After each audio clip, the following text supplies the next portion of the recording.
آج کے زمانے میں سکالر آ گئے ہیں، وہ کہتے ہیں جی داڑھی کوئی مسئلہ نہیں ہے، رکھو رکھو نہ رکھو مرضی ہے بندے کی۔ واضح فرامین جب رسول اللہ کے موجود ہوں پھر ان کی کوئی حیثیت نہیں ہے، اور ایسے سکالر ہیں کہ خود داڑھیاں موجود نہیں ہیں ان کی، پھر وہ جملے بولتے ہیں گھٹیا کہ داڑھی اسلام میں ہے، داڑھی میں اسلام نہیں ہے۔ ایسی ردی کی ٹوکری میں پھینکنے کے قابل بات قطعاً کوئی اہمیت نہیں ہے اس بات کی جناب رسول اللہ صلی اللہ علیہ وسلم کے فرمان کے مقابلے میں۔ ایسی بات، ایسا جملہ پاؤں کی ٹھوکر سے ٹھکرایا جا سکتا ہے نبی علیہ السلام کے فرمان کے مقابلے میں۔ نبی علیہ السلام نے بڑی محبت کے ساتھ اپنی امت کے لوگوں کو فرمایا وعف اللحیہ، بخاری کی روایت، داڑھی کو معاف کر دو، اس کو نہ کاٹو، کم از کم ایک مٹھی داڑھی کو معاف کر دو، اور مونچھوں کٹواؤ، قص الشارب، مونچھیں کٹواؤ۔ اور وہ سکالر آ گئے، کہتے عورت کے لیے کوئی پردہ لازمی نہیں ہے، وہ زمانہ جاہلیت کی جو ہے اس قماش کی عورتوں کی طرح بازاروں میں چلتی رہے، پھرتی رہے بغیر پردے کے۔ کوئی آپ دیکھیں عورتیں اگر پردہ نہیں کر رہی، جن جن رشتوں سے ان کو پردہ کرنا فرض ہے، لازم ہے، عورتیں اس بے پردگی کو گناہ نہیں سمجھ رہی۔ وہ کہتے ہیں کوئی مسئلہ نہیں ہے، فلاں وہ بھی بھائی ہے، فلاں وہ بھی بھائی ہے، فلاں وہ بھی بھائی ہے۔ بکواس جملہ۔ بھائی وہی ہے جو ماں اور باپ سے پیدا ہوا ہے، باقی کوئی بھائی نہیں ہے جس کو بھائی بنایا جا رہا ہے۔ اللہ رسول نے نہیں بنایا تو یہ کیسے بنا رہے ہیں؟ اب عورتیں اس گناہ کو گناہ نہیں سمجھ رہی، اور گھر کے وہ افراد وہ اس گناہ کو گناہ نہیں سمجھ رہے۔ اب جب گناہ کو گناہ نہیں سمجھا جائے گا تو توبہ کہاں سے آئے گی؟ جب گناہ کو گناہ سمجھا جائے گا تو اگلا مرحلہ آئے گا توبہ کرنے کا، اگلا مرحلہ آئے گا اللہ کے حضور رونے کا اور گڑ گڑانے کا، اور اللہ جل شانہ سے معافی مانگنے کا۔ لیکن جب پہلی صورت ہی ختم ہو جائے گی، پہلی صورت ہی ختم ہو جائے گی تو بندہ اس پر توبہ بھی نہیں کرے گا۔ اور سب سے بڑی ناکامی بندے کی یہ ہوتی ہے کہ گناہ کو ہلکا سمجھے، اللہ رسول کی نافرمانی کو ہلکا سمجھے، جی کوئی بات نہیں ہے۔ عورتوں کے معاملات، جیسے عورتوں کے لیے جنت بہت آسان بنائی، جناب رسول اللہ صلی اللہ علیہ وسلم نے فرمایا وہ عورت جو 5 وقت نماز پڑھے اور رمضان کے روزے رکھے اور اپنے خامد کے ساتھ وفا کرے، یعنی اپنی عصمت اور ناموس کی حفاظت کرے، تو میرے رسول نے فرمایا جنت کے جس دروازے سے چاہے وہ داخل ہو جائے۔ آسان، کمانے کی اس کو فکر نہیں ہے، حلال حرام کی اس کو فکر نہیں ہے، کوئی فکر نہیں ہے۔ 3 کام بتائے ہیں، اللہ جل شانہ کے رسول نے جنت کا سرٹیفکیٹ جاری کر دیا، لیکن اس کے باوجود نبی علیہ السلام نے فرمایا ان کی جہنم میں کثرت زیادہ ہے، عورتیں جہنم میں کثرت کے ساتھ ہیں۔ عید کی نماز نبی علیہ السلام پڑھانے کے لیے آ رہے ہیں تو بندوں کا مجمع ہے، تھوڑے سے فاصلے پر عورتوں کی صفیں بنی ہوئی ہیں، نماز اکٹھے پڑھی، 2 خطبے نبی علیہ السلام نے ارشاد فرمائے۔ ایک مردوں کی جماعت میں تو آواز نہیں دور تک پہنچتی تھی، یہ مرد چلے گئے تو نبی علیہ السلام نے عورتوں کی جماعت میں خطبہ ارشاد فرمایا۔ عید میں خطبہ نماز کے بعد ہوتا ہے تو دوسرا خطبہ وہاں ارشاد فرمایا نبی علیہ السلام نے، اور نبی علیہ السلام نے یہ باتیں ارشاد فرمائی، میں نے معراج کی رات دیکھا تمہاری کثرت زیادہ ہے جہنم میں۔ عرض کیا یا رسول اللہ کس وجہ سے؟ نبی علیہ السلام نے فرمایا 2 وجہ سے تمہاری کثرت زیادہ ہے۔ پہلی بات یہ ہے تم اپنی خامد کی ناشکری بہت کرتی ہو، خامد کی ناشکری بہت کرتی ہو، یہاں تک کہ ایک خامد تمہیں ساری زندگی کھلاتا پلاتا رہے اور آخر میں آ کر کوئی 2-4 دن کے لیے گھر میں کوئی حالات مشکل آ جائیں تو تم برملا اس سے کہہ دیتی ہو جب سے میں اس گھر میں آئی ہوں میں نے کبھی سکھ نہیں دیکھا۔ عورت کا یہ جملہ میرے رسول نے ارشاد فرمایا اور فرمایا یہ تمہیں جہنم میں لے کر جانے والا ہے۔ اور دوسرا نبی علیہ السلام نے فرمایا تم لان تان بہت کرتی ہو۔ اب آپ دیکھ لیں بہت ساری عورتیں ایسی ہیں نماز کی پابند ہیں، روزے کی پابند ہیں اور محلے میں رشتہ داروں کے ساتھ برتاؤ بہت اچھا ہے، خامد کے ساتھ برتاؤ اچھا نہیں ہے۔ اور ایک وہ عورت جب خامد کما رہا ہوتا ہے، اس کے ہاتھ میں قوت ہوتی ہے اور اس کے ہاتھ میں مال ہوتا ہے تو بیوی فرما بردار چلی یار، جیسے خامد نے کہا ویسے اس کی بات مانتی آ رہی ہے، باتوں پر اس بات پر احترام کرتی آ رہی ہے۔ جو ہی یہ خامد بوڑھا ہوا اور کمانے سے اس کا ہاتھ لرزہ براندام ہو گیا اور اولاد جوان ہو گئی اور اولاد نے کمانا شروع کر دیا تو اب گھر میں اختلاف رائے آتا ہے والد کے اور بچوں کے درمیان۔ آپ بد نصیب عورت اور خوش نصیب عورت دیکھ لیں گے اس وقت جو پوری جوانی خامد کے ساتھ بتانے کے بعد جس کی پوری جوانی خدمت سے لبریز ہے، اطاعت سے بھری ہوئی ہے، یہ ضعف اور بڑھاپا آپ کو بتا دے گا یہ آخرت کے اعتبار سے خوش نصیب ہے یا بد نصیب ہے۔ اگر باپ اور بیٹے کے درمیان اختلاف رائے آ گیا، یہ کام کرنا ہے اور یہ کام نہیں کرنا، اگر بیوی جا کر کھڑی ہو گئی اولاد کی صف میں اور خامد تنہا رہ گیا تو یہ عورت ناشکری عورتوں میں شمار کی جائے گی۔ اس کی کیا ضرورت ہے کہ عورت اولاد کی صف میں کھڑی ہو جائے اور خامد کو دھتکار دے؟ قطعاً اس لیے کہ اب وہ بیچارہ کمانے کے قابل نہیں رہا، اب وہ بوڑھا ہو گیا ہے اور اولاد جوان ہو گئی اور بد نصیب ہے وہ اولاد جو ماں کی محبت کا نعرہ لگا کر والد کی اطاعت اور فرما برداری سے نکل رہی ہوتی ہے۔ اولاد کو حکم ہے والد کی فرما برداری کرنے کا، اس ماں کو بھی حکم ہے اپنے خامد کی اطاعت اور فرما برداری کرنے کا۔ اب یہ مواقع بتا رہے ہوتے ہیں، اس کو عورت گناہ نہیں سمجھ رہی، وہ کہتی جی کوئی بات نہیں، اس کے ذمے تھا گھر کے چھوٹے موٹے معاملات میں رائے دے سکتی ہے، خامد کو ادب احترام کے ساتھ دلیل کی بنیاد پر ترغیب کی بنیاد پر اس رائے پر آمادہ کر سکتی ہے، لیکن خامد کی رائے کے مخالف صف میں اولاد کی صف میں نہیں کھڑی ہو سکتی۔ اس کو چاہیے کہ یہ اپنے خامد کی صف میں کھڑی ہو، اس کی بات پہ ہاں، اس کی ہاں میں ہاں ملائے۔ جب تک اس کے پاس پیسہ تھا تو اس کے ساتھ کھڑی رہی، جب اس کے ہاتھ سے پیسہ نکل گیا، اقتدار نکل گیا، کمانے کے قابل نہیں رہا، اولاد کما رہی ہے تو اولاد کی صف میں کھڑی ہو گئی، تو اس کا معنی یہ تھا کہ جوانی میں بھی یہ پیسے کی بنیاد پر اس کے ساتھ کھڑی تھی، اس کی اطاعت اللہ رسول کی بنیاد پر نہیں کر رہی تھی۔ اس کو گناہ نہیں سمجھا جا رہا۔ اور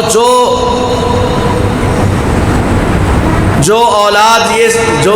بندہ یہ سمجھے کہ بھائی ماں کی ممتا ہے، ماں کی وہ ماں ہے، ماں کی محبت ہے اس لیے اولاد کی صف میں کھڑی ہو گئی ہے، تو پہلے بندے کو تربیت حاصل کرنی۔ بہت سارے لوگ ایسے ہیں جو باپ بن گئے ہیں، باپ بن گئے ہیں 2-2 3-3 4-4 بچوں کے، لیکن ابھی تک باپ کی جو ذمہ داریاں ہوتی ہیں کم بختوں کو وہ سمجھ نہیں آئی۔ ان کے معاملات دیکھ کر پتہ لگتا ہے جو بیٹا ہے یہ باپ ہے، جو باپ ہے وہ بیٹا ہے، وہاں پتہ ہی نہیں چلتا۔ وہ سبق نہیں حاصل کیے، وہ اصول نہیں سیکھے جہاں باپ کی ذمہ داریاں پوری کرنی تھی۔ باپ کی ذمہ داریاں اور ہیں، اگر باپ بیٹے کے مرتبے پر اتر آئے گا تو سارا نظام خراب ہو جائے گا۔ باپ اگر بنا ہے تو کم از کم اسے اپنی ذمہ داری سنبھالنی چاہیے۔ وہ ماں ہے، ماں کی ممتا اپنی جگہ پر ہے، لیکن اپنی ممتا کو برقرار رکھتے ہوئے اس پر کچھ ذمہ داری بھی ہے۔ وہ ذمہ داری یہ ہے کہ وہ اختلاف رائے کی صورت میں خامد کی صف میں کھڑی ہو اور خامد کی اطاعت کرے اور خامد کی بات کو مانے۔ اور جو ایسا ہو رہا ہے، بہت سارے بندے ایسے ہوتے ہیں، وہ کہتے ہیں جی ہم گناہ چھوڑنا چاہتے ہیں لیکن بیوی بچے نہیں مان رہے۔ آپ نے سنا ہوگا، ہم یہ کرنا چاہتے ہیں، ہمارے بیوی بچے یہ بات نہیں مان رہے، بچے نہیں مان رہے۔ بھئی آپ کو کس کم بخت نے کہا تھا کہ آپ کو اللہ جل شانہ باپ کا رتبہ دے رہا ہے اور آپ نے اپنے فرائض نہیں سیکھے؟ آپ پر ذمہ داری تھی کہ آپ باپ بنے ہیں، آپ بیٹے نہیں بنے۔ جب تک آپ بیٹے تھے باپ کی مخالفت کرتے رہے، اب آپ باپ بنے ہیں تو آپ بیٹے کی اطاعت میں لگ گئے ہیں۔ آپ اپنے اختیارات کو پورا استعمال کرو جو اللہ جل شانہ نے عطا فرمائے ہیں، ان کے ذمہ لگایا ہے، بیوی کے ذمہ لگایا خامد کی اطاعت کرنا، خامد کے ذمہ نہیں لگایا کہ بیوی کی اطاعت میں لگ جائے۔ اگرچہ اس کا یہ معنی نہیں ہے کہ بندہ بد اخلاقی پر اتر آئے، یہ مراد نہیں ہے میری، یہ مراد نہیں کہ بندہ گھر میں بد اخلاقی پر اتر آئے اور ظلم اور جبر پر اتر آئے، یہ قطعاً مطلب نہیں ہے، لیکن یہ مطلب ضرور ہے کہ بندہ ایک گناہ کے کام سے اپنے گھر والوں کو روکنا چاہ رہا ہے اور بیوی اور بچے گناہ کا کام کروانا چاہ رہے ہیں، وہ کام برملا کر رہے ہیں، اور جب یہ رائے دیتا ہے یا حکم دیتا ہے تو اس کی مانی نہیں جاتی اور یہ بے بس ہو کر اس کام کو چھوڑ دیتا ہے۔ وہاں ذہن نشین ہونا چاہیے کہ ایسی عورت بھی نافرمان عورتوں میں شمار کی جائے گی، یہ اپنے خامد کے ساتھ وفا کرنے والی نہیں ہے، یہ وفا کرنے والی نہیں ہے، یہ اللہ کے ہاں مجرم ہے۔ ایک بڑی طویل حدیث، اس کے اصلی لفظ میں نقل نہیں کرتا، نبی علیہ السلام نے فرمایا کچھ عورتیں ایسی ہوتی ہیں کہ ساری رات آسمان کی فرشتے اور جنت کی حوریں ان عورتوں پر لعنت کر رہی ہوتی ہیں خامد کی اطاعت نہ کرنے کی وجہ سے، ساری رات ان پر۔ تو یہ جو ہمارے معاشرے میں چل رہا ہے، اس کو بھی لوگ گناہ نہیں سمجھ رہے، اس کو عورتیں گناہ نہیں سمجھ رہی۔ ایک عورت بڑی دیندار، تو میں نے اس کے متعلق سنا، اپنے بچوں سے کہہ رہی تھی، اپنے بچوں سے، ایویں یہ تہاڈا ابا ایویں ہی ہے، بس تسی کر لو۔ اب یہ فرما برداروں میں شمار نہیں ہوگی، یہ اطاعت گزاروں میں شمار نہیں ہوگی، یہ اللہ اس کے رسول کے نافرمانوں میں شمار ہوگی۔ اور ایک عورت کے متعلق میں نے سنا، جہاں بری باتیں مل رہی ہوتی ہیں وہاں عجیب و غریب اچھی باتیں بھی مل رہی ہوتی ہیں۔ ایک عورت، اس کا خامد فوت ہو گیا، تو جب خامد فوت ہو گیا، اب اس عورت نے اپنی اولاد کے دل میں اپنے خامد اور ان کے والد کا احترام ڈالنے کے لیے کہ یہ بچے کل کو جوان ہو کر اپنے باپ کو بھول نہ جائیں، اس نے ایک بڑی اچھی ترکیب بنائی۔ اس نے اپنے خامد کا جو کپڑوں کا جوڑا اور قمیض تھی، یہ اس نے کھونٹی پر لٹکا دی، اور بیٹا آ کر کہتا ماں مجھے پیسے دو، میں نے سکول جانا ہے، کوئی چیز خریدنی ہے، تو ماں کہتی تھوڑی دیر کے بعد آنا اور لے جانا، تو ماں پیسے اٹھاتی، اس کے قمیض اس کی جیب میں ڈال دیتی۔ بیٹا آ کہا جی 10 منٹ ہو گئے ہیں، پیسے دو، کہا اپنے والد کی جیب سے نکال لو، خود دے سکتی تھی، لیکن میری اولاد اپنے باپ کو نہ بھولے، میری اولاد اپنے ماں باپ کا احترام نہ بھولے، تو وہ عورت جو اپنے خامد کے متعلق اپنے بچوں کے ذہن بھر رہی ہوتی ہے، یا بسا اوقات وہ عورت اپنی اولاد کو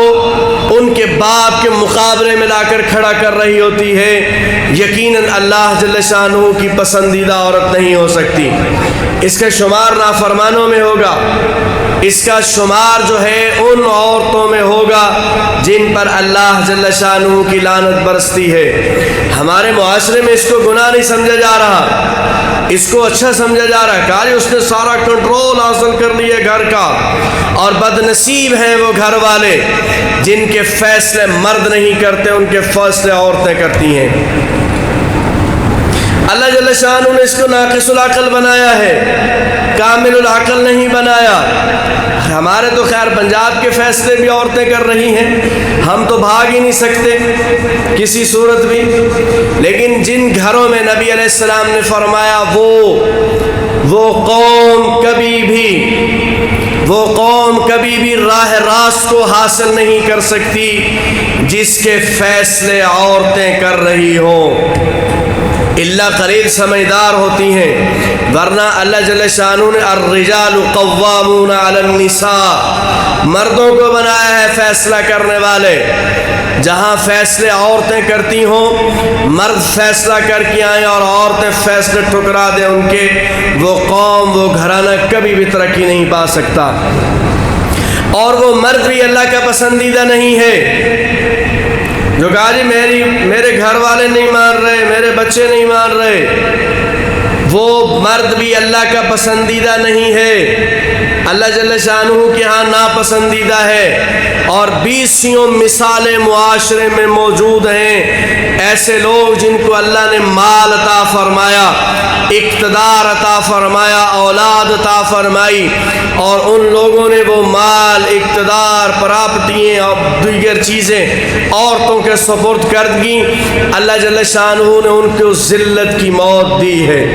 جو بچی کھچی زندگی تھی وہ بھی ذلت کی، اور موت بھی ذلت کی دی ہے، کہ ایک چیز اللہ فرماتے ہیں میں تمہیں دے رہا ہوں، اس پر ذمہ داری ادا کرو، اس پر اپنی جان کو کھپاؤ، اور تھوڑی سی سہولت کے بدلے تم جو ہے نااہل لوگوں کو اس کا سپرد، بچے نااہل ہوتے ہیں، بڑے ہوں گے سمجھدار ہوں گے، عورتیں نااہل ہوتی ہیں، ان میں اللہ جل شانہ نے عورتوں نے عرض کیا یا رسول اللہ، خود عورتوں نے کہا کہ یا رسول اللہ ہم ناقص العقل کیسے ہیں، ہم کیسے ناقص العقل ہیں، ہم بھی قرآن پڑھ رہی ہیں، ہم بھی نماز پڑھ رہی ہیں، ہم بھی گھر کے کام کاج کو سنبھالتی ہیں، کوئی بات کرتا ہے ہم سمجھتی ہیں۔ نبی علیہ السلام نے فرمایا تم ناقص العقل بھی ہو، تم ناقص الدین بھی ہو، صرف تمہاری عقل ناقص نہیں ہے۔ اب کوئی ایمان والی عورت اس پر غصہ نہیں کرتی، کیونکہ اللہ نے ہمیں ایسے بنایا ہے، جیسے اللہ نے بنایا ہم اس پر راضی ہیں، جیسے اللہ نے بنایا اس پر ہم راضی ہیں۔ تو نبی علیہ السلام نے فرمایا عقل کے اعتبار سے تم ناقص ایسی ہو کہ اللہ جل شانہ 2 عورتوں کی گواہی ایک مرد کے برابر قبول کرتے ہیں۔ نکاح ہو رہا ہے، نکاح، تو اس نکاح کے اندر کتنے گواہ کی ضرورت ہوتی ہے؟ بولیے جی، کوئی نہیں، کتنے گواہ ہوتے ہیں جی؟ 2 گواہ ہوتے ہیں۔ اگر 2 گواہ نہ ہو، نکاح ایسی مجلس میں ہو رہا ہے کہ وہاں 2 مرد نہیں ہیں، تو 1 مرد اور 2 عورتیں ہوں تو نکاح ہو جائے گا۔ وہ 2 عورتیں 1 مرد کے قائم مقام ہیں، تو اللہ جل شانہ نے ان کی گواہی عادی بنا دی ہے۔ تو نبی علیہ السلام نے عورتوں سے فرمایا کہ اللہ نے تمہاری گواہی عادی نہیں بنا دی، اور تمہیں اتنی بھی اجازت دی ہے جب گواہی دے رہے ہو، مرد جب گواہی دے رہا ہو، اگر مرد کی گواہی میں لفظ الٹ پلٹ ہو جائیں تو وہ گواہی رد کر دی جاتی ہے کہ یہ بناوٹی کہانی ہے، لیکن عورت اگر گواہی دے رہی ہو اور لفظ اس کے آگے پیچھے ہو جائیں تو یہ اللہ جل شانہ نے اجازت دی ہے کہ دوسری عورت اس کو لقمہ دے کر اس کے لفظ درست کروا سکتی ہے۔ تو فرمایا یہ تمہارا عقل کا ناقص ہونا ہے۔ عرض کیا یا رسول اللہ ہمارا دین کیسے ناقص ہے؟ تو فرمایا ناقص ہے تمہارا دین، تم مہینے میں کئی دن تک روزہ نہیں رکھ سکتی، کئی دن ایسے ہیں تم مہینے میں نماز نہیں پڑھ سکتی، کئی دن ایسے ہیں مہینے میں تم مسجد میں داخل نہیں ہو سکتی، کئی دن ایسے ہیں مہینے کے اندر تم حرم میں داخل نہیں ہو سکتی، تو دین کے اعتبار سے تمہارا نقص ہے۔ اب جس کو اللہ جل شانہ نے ناقص بنایا ہے، بندے نے اس کو اختیارات دے دیے، تو یہ بھی اللہ کا پسندیدہ نہیں ہے۔ تو میں عرض یہ کر رہا تھا بہت سارے معاشرے میں ایسے گناہ موجود ہیں جس کو گناہ نہیں سمجھا جا رہا، اور بندے اس پر فخر کر رہے ہوتے ہیں، بندے برملا کر بھئی جتنی اللہ نے اجازت دی ہے، میرے رسول نے فرمایا عورتوں کے معاملے میں اللہ سے ڈرو، یہ اللہ کے نام پر تمہارے لیے حلال کی گئی ہیں، تو اس کا یہ معنی نہیں ہے کہ تم حد سے تجاوز کر جاؤ، تمہارے اختیارات ان کے سپرد ہو جائیں، وہاں تمہیں ان کے ساتھ بھلائی کرنے کا حکم ہے۔ نبی علیہ السلام نے فرمایا عورتوں کو مارو نہیں، ان کے چہروں پر نہ مارو، عورتوں کے ساتھ بدسلوکی نہ کرو، جو خود کھاؤ ان کو کھلاؤ، جو خود پہنو ان کو پہناؤ، جیسی سہولیات تم لے رہے ہو ویسی سہولیات ان کے لیے کرو۔ اب کتنے لوگ ایسے ہوتے ہیں جن کے باہر عمدہ کھانے ہوتے ہیں اور گھر میں عمدہ کھانے، یہ تو حکم تھا کرنے کا، یہ نہیں کیا جا رہا، اور جو احکامات تھے ہی نہیں، جو احکامات تھے اس کے اپنے ذمے تھے، یہ اس نے اس کے سپرد کر دیے ہیں، اور نتیجتاً عورت نے سارے معاملات پر گرفت حاصل کر لی ہے، یہاں تک کہ بیاہ شادی کے معاملات بھی عورت کے سپرد، خامد اس کا بچی ہو یا بچہ ہو تو نکاح میں ولی ان کا والد بنے گا، والدہ ولی نہیں بن سکتی، یا سارے معاملات عورتیں کر رہی ہیں اور بندوں کو دھکیل دیا جاتا ہے، اور وہ بندہ اس پر کوئی اپنی ذمہ داری اور غیرت محسوس نہیں کرتا کہ اللہ جل شانہ نے مجھے ایک منصب سے نوازا ہے، میں اس کی ذمہ داری نہیں ادا کر رہا۔ اس لیے میرے بھائیوں، ہمارے معاشرے میں بہت سارے ایسے جرائم، ایسے گناہ چل رہے ہیں جن کو ہم گناہ نہیں سمجھ رہے، جن کو ہم برا نہیں سمجھ رہے۔ جب ہم ان کو برا نہیں سمجھ رہے تو ہم اس پر توبہ کیسے کریں گے، توبہ کا خیال کیسے پیدا ہوگا، اور جب ہم ان پر توبہ نہیں کریں گے تو اللہ جل شانہ سے معافی کیسے مانگیں گے، اور اس معاملے کو درست کیسے کریں گے جب تک وہ معاملات گناہ نہیں سمجھے جائیں گے، درست نہیں ہوں گے، توبہ نہیں ہوگی، اللہ جل شانہ کا قرب نصیب نہیں ہوگا۔ تو اللہ جل شانہ نے فرمایا ایمان والو یا ایھا الذین آمنوا توبوا الی اللہ توبۃ نصوحا، اے ایمان والو اللہ کی جانب توبہ کرو، پکی سچی توبہ کرو، اور یہ حکم کافروں کو نہیں ہے، کافروں کو نہیں اللہ نے فرمایا، ایمان والوں کو فرمایا ہے، ایمان والوں کو فرمایا کہ توبہ کرو۔ اور ایک جگہ قرآن کریم میں سورۃ النساء میں اللہ جل شانہ نے فرمایا وہ علاقہ، وہ محلہ، وہ گھر جس میں تم اپنا دین نہیں بچا سکتے، کوئی چھوٹی بات ہے؟ بندہ اس کو معمولی سمجھے، دین نہیں بچا سکتے تو میرے رب نے فرمایا کہ وہاں سے ہجرت کر جاؤ اور چھوڑ جاؤ۔ لوگ کہتے ہیں نا جی بس جی کیا کریں جی،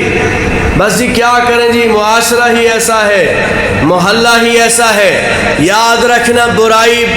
برے لوگوں کی وجہ سے نہیں پھیل رہی، برائی اچھے لوگوں کے خاموش رہنے سے پھیل رہی ہے۔ برے لوگ برائی کو نہیں پھیلا سکتے جب تک اچھے لوگ خاموش نہ رہیں۔ اچھے لوگ اگر برائی کا تعاقب کریں گے، برائی کی نشاندہی کریں گے، اس کو حرکت دیں گے اور کہیں گے اس کو چھوڑ دیا جائے، تو اللہ جل شانہ برائی کو کبھی پنپنے بھی نہیں دیں گے۔ اچھے لوگ خاموش ہو جاتے ہیں، اچھی بات کہہ رہے فلاں بندہ شریف ہے جی، شریف، ہمارے ہاں شریف کا معنی بہت غلط کیا ہوا ہے، دیوس قسم کے بندے کو ہمارے لوگ شریف کہتے ہیں، جو اچھے کو اچھا نہ کہے، برے کو برا نہ کہے، اس کو شریعت نے دیوس بیان کیا ہے، اور میرے رسول نے فرمایا دیوس آدمی کبھی جنت کی خوشبو نہیں سونگھ سکے گا، حالانکہ اس کی خوشبو بہت دور تک آتی ہے۔ شریف کا معنی یہ ہے کہ اللہ کا حکم آئے، جان کی پرواہ کیے بغیر وہاں ڈٹ جائے، وہاں مقابلہ کرے، اللہ جل شانہ فتح عطا فرما دے تو اس کی کامیابی ہے، اللہ جل شانہ اس پر موت دے دے تو اس کی شہادت ہے۔ میرے بھائیوں، ہم سب کو اپنی زندگی میں چھوٹی چھوٹی غلطیوں کو پہچاننا، ان کی نشاندہی کرنا، ایک دوسرے کو بتانا، ایک دوسرے کی اصلاح کرنا، اللہ جل شانہ یقیناً ہمیں راہ راست عطا فرمائیں گے، گناہوں پر توبہ کی توفیق عطا فرمائیں گے۔